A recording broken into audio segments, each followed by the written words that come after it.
Hey everybody, welcome to Drive Thru Review 550. Today we're going to take a look at Trick of the Rails. Now this is a new game sort of co-published from Terra Nova Games and Mr. B Games. It's by Hisashi Hayashi, who also did Trains. And this game actually came out a few years ago, published I believe only in Japan, but now it's readily available. This was a Kickstarter, which I actually backed, and probably about 8 months ago or so, and now it's finally come out, and it is a very interesting kind of different game. So you can tell by the name, it's Trick, which is like a trick-taking game of the rails. So it's kind of a train game, or better yet, it's a stock game. So it's a trick-taking game combined with a stock game, which makes no sense until you play it. A little spoiler there, but let's take a look at how it actually works, and then I'll tell you what I think of it. Okay, so here is everything that you get in the game. You can see it does take up a little bit of table space. So there's kind of three areas I want to look at. Here, these piles of cards, these are just the player's hands. So I've set this up as a 4-player game. In this case, each player is going to get 11 cards. You can see they get a variety of cards, and these are shares in the different companies. So you've got the gray company here, New York Central System, this is a share, red shares, blue shares, green shares, yellow shares. But these cards are sort of dual purpose. You have this larger number at the top here, 8, 7, 2, and so on. This is what you look at when you're trying to figure out if you have won a trick or not. And also the colors also act as a suit during the trick. After that, they become a share. Or they can become track in that particular company. So we can possibly lay this card here on either side of this track, and that's going to possibly increase the worth of that company by 20 bucks. So that's the hand of cards that are over to the side. Now the next thing to look at here are the different companies. So if we scroll that up there a little bit, you can see we've got one for each of the companies. Now each company starts off with a station card here. So we've got yellow. They've got a $10 station card. Each company starts off with a $10 card. And then after we've dealt the hands to all the players, any cards left over in the deck, and there will always be some, will be just randomly dealt out. And so each company is going to kind of start off with a little bit different valuation. Like yellow is not worth very much, but gray has at least the potential to be worth probably a little bit more than yellow. The third part is this little row of cards. So I've kind of squished this down into 2 rows, but we're going left to right, top to bottom. And each setup is going to vary based on player count. Now one thing that's pretty cool is on the side of the box, they give you a quick sort of reference to setup. Now you have to figure out what E and C and E and all that stuff means, but basically what it is you have shares and companies. So you've got green, red, blue, yellow, and so on, and gray here.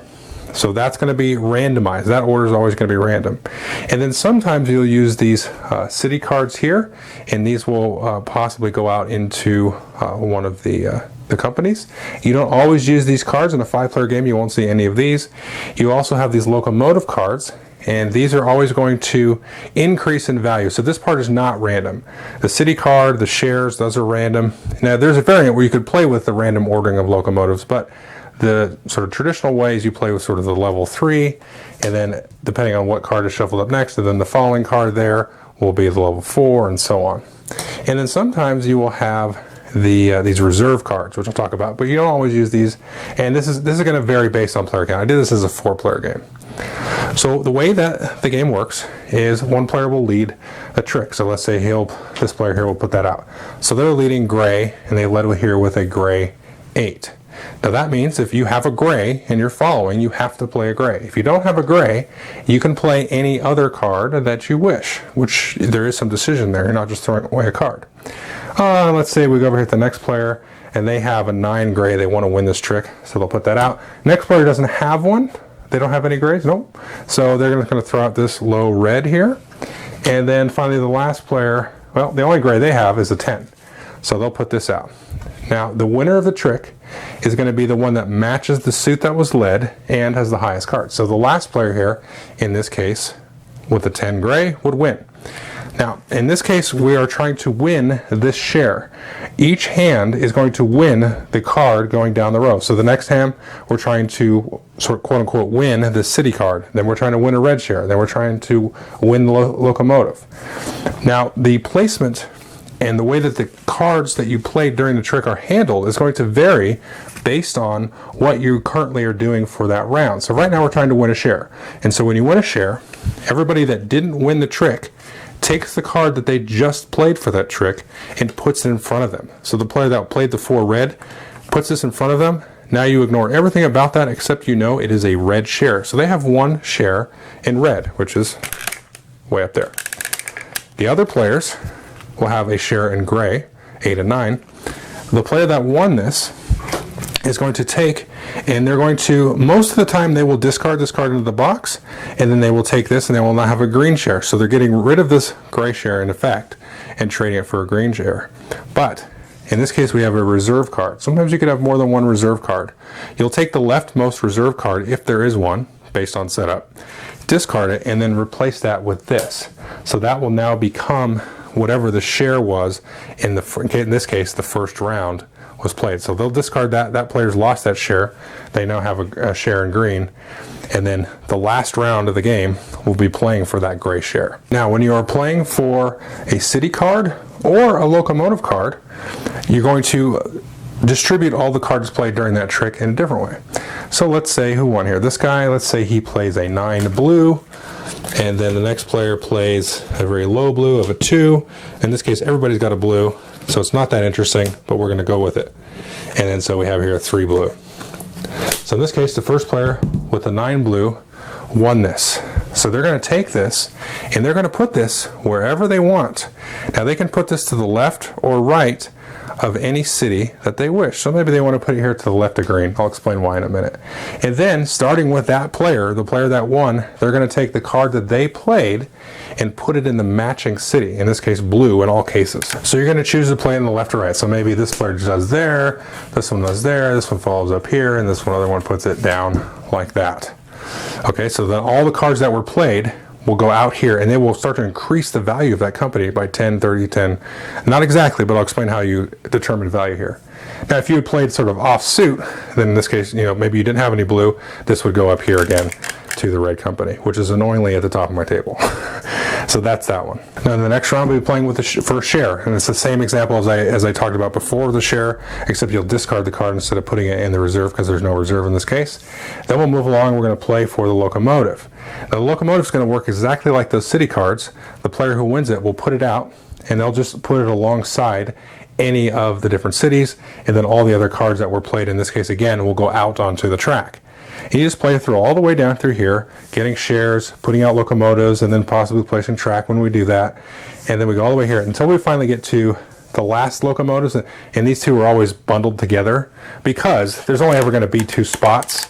So you're effectively deciding, where one goes and the other one goes to the other train by default.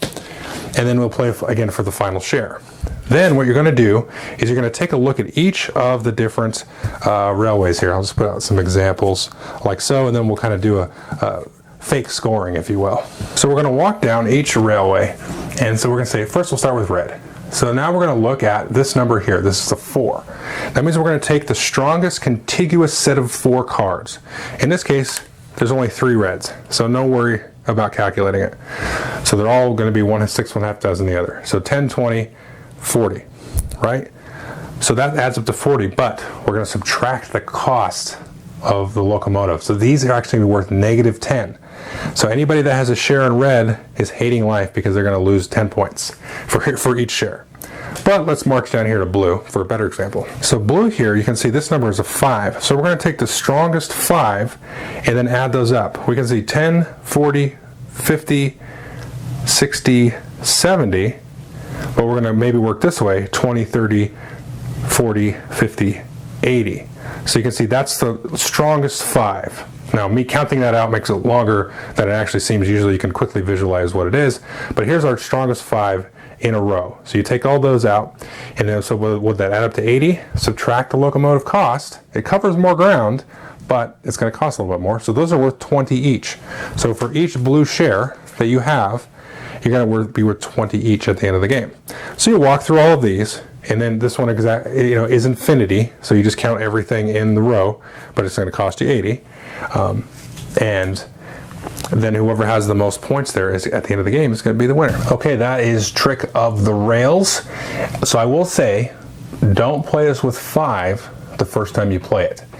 5 is probably the least interesting player count, but at least the most elusive. Because once you play it with 5 a few times, or you play it with less players, you start to kind of piece together the strategy. It is a very awkward and different type of strategy to this game, because if you don't win a trick and you're going for shares, you're getting those cards back. So you're getting shares in a particular stock. You maybe don't want shares in that, because it's likely as those locomotives get placed, you start to realize, ooh, I'm going to lose money in those. So you got to really pick and choose about how you win and so on, and then what tracks. It's kind of a similar type of decision when you're placing the tracks out. Okay, these are going to go here. This is going to help Billy because he's got like 2 shares of blue already. That's going to beef up blue. I don't really want to do that. Oh, but there's already the level 3 locomotive, so it's not really going to add up to much. Or, oh, the infinity locomotive is going to go on this really tiny railroad, so it's, too much bang for its buck, and that's going to actually be super negative. So you got to play it a couple times to kind of wrap your head around it. At least we all did, for sure. Everybody's kind of like, this is really weird.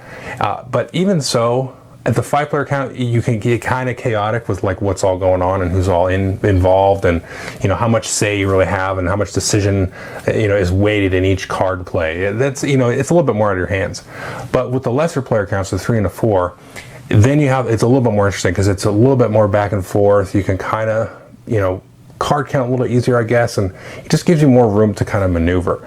But I really recommend this game. You really got to give it a couple of plays to really digest, because it is kind of like, feels kind of backwards in a way, the way that you look at it, if you kind of look at it as a trick-taking game.